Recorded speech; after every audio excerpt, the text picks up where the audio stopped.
আর এক টুকরা মাংস খেলে মৃত্যুর আগা পর্যন্ত মনে থাকবে এই মহিষের মাংস। কেন, এটাতে কি আছে? খুব স্বাদ, খুব স্বাদ। হ্যাঁ, আর কি খুব টাকা গ্রান। এটাতে? 40,000 টাকা খরচ আছে মাসে 40,000 এর পিছনে। এটা লাল বাদশা। লাল বাদশা জি জি, দাম চাইছি 5.5 লক্ষ টাকা। 5.5 লক্ষ টাকা। জি। কেমন মাংস কেমন হবে? মাংস 15 মন মাংস হবে। 15 মণ মাংস। জি জি, এটা হচ্ছে হাসাজাত। আচ্ছা, জি, এর মাংসর দাম বেশি। দাম বেশি মানে? জি জি, সবসময় দাম বেশি। নিজের পালা নাকি কিনা? নিজের পালা। কত বছর বলতেছেন? 2 বছর।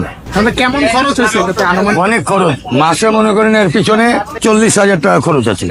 মাসে 40,000 এর পিছনে কারেন্ট বিল, পানির বিল, খাবার বিল, রাখাল বিল সব ধরে মাসে 40,000 নিম্নে। এটা মহিষের ফেতাম তো কালো হয়, এটা তো জাতের কারণে এরকম হয়েছে? না, জাতের কারণে না, এটা এই জাতি আলাদা, হাসা জাত।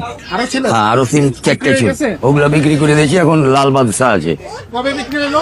এটা পরশুদিন বেচছি একটা, তার আগে বেচছি। এত তাড়াতাড়ি মাংস হ্যাঁ হয়? হ্যাঁ, নিয়ে যাচ্ছে না। নিয়ে পালতে পারে হ্যাঁ তো? হ্যাঁ, আচ্ছা বাবা, ধন্যবাদ।